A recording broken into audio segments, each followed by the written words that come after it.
വിൻഷീൽഡിൽ FASTag ഒട്ടിക്കണം, ഇല്ലെങ്കിൽ black list മുന്നറിയിപ്പുമായി NHAI. Radio frequency identification റീഡറുകൾക്ക് എളുപ്പത്തിൽ സ്കാൻ ചെയ്യാൻ കഴിയുന്ന വിധത്തിൽ വാഹനത്തിന്റെ വിൻഷീൽഡിൽ തന്നെ ഫാസ്ടാഗ് ഘടിപ്പിക്കണമെന്ന് ദേശീയപാത അതോറിറ്റി. ചില ഉപഭോക്താക്കൾ ഫാസ്ടാഗ് കയ്യിൽ പിടിക്കുന്നത് കണ്ടെത്തിയതിനെ തുടർന്നാണിത്. ഈ മാർഗനിർദ്ദേശം പാലിക്കാത്ത പക്ഷം ഫാസ്ടാഗ് കരിമ്പട്ടികയിൽ ഉൾപ്പെടുത്തുമെന്നാണ് അതോറിറ്റിയുടെ മുന്നറിയിപ്പ്. റേഡിയോ ഫ്രീക്വൻസി ഐഡന്റിഫിക്കേഷൻ സാങ്കേതികവിദ്യ ഉപയോഗിച്ച് പ്രവർത്തിക്കുന്നതാണ് രാജ്യത്തെ ഇലക്ട്രോണിക് ടോൾ ശേഖരണ സംവിധാനമാണ് ഫാസ്ടാഗ്.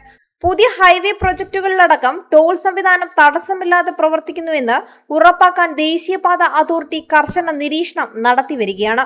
അതിനിടെയാണ് ഫാസ്ടാഗുമായി ബന്ധപ്പെട്ട ചട്ടലംഘനങ്ങൾ ശ്രദ്ധയിൽപ്പെട്ടത്. ടോൾ പ്ലാസകളുടെ തടസ്സമില്ലാത്ത പ്രവർത്തനത്തിന് വിൻഷീൽഡിൽ ഫാസ്ടാഗ് ഒട്ടിക്കുന്നത് പ്രധാനമാണ്. ചില ഉപഭോക്താക്കളെങ്കിലും ടാഗുകൾ കയ്യിൽ പിടിക്കുന്നത് ടോൾ പ്ലാസകളിൽ അനാവശ്യ കാലതാമസത്തിന് ഇടയാക്കുന്നുണ്ട്. തടസ്സമില്ലാത്ത വാഹന ഗതാഗതം ഉറപ്പാക്കുന്നതിനും തിരക്ക് കുറയ്ക്കുന്നതിനും ഇത് തടസ്സമാകുന്നുണ്ട്. വിൻഷീൽഡിൽ ശരിയായ രീതിയിൽ ഘടിപ്പിച്ച ഫാസ്ടാഗ് ഒന്നിലധികം വാഹനങ്ങളിൽ ഉപയോഗിക്കാൻ കഴിയില്ല. അതിനാലാണ് ചില ഉപഭോക്താക്കൾ ടാഗ് കയ്യിൽ പിടിക്കുന്നതെന്ന് കണ്ടെത്തിയിട്ടുണ്ട്. വഞ്ചനാപരമായ പ്രവർത്തനങ്ങൾ തടയുകയും ടാഗ് ദുരുപയോഗത്തിനുള്ള സാധ്യത കുറയ്ക്കുകയും ചെയ്യുന്നതിന്റെ ഭാഗമായാണ് ദേശീയപാത അതോറിറ്റിയുടെ ഈ മുന്നറിയിപ്പ്.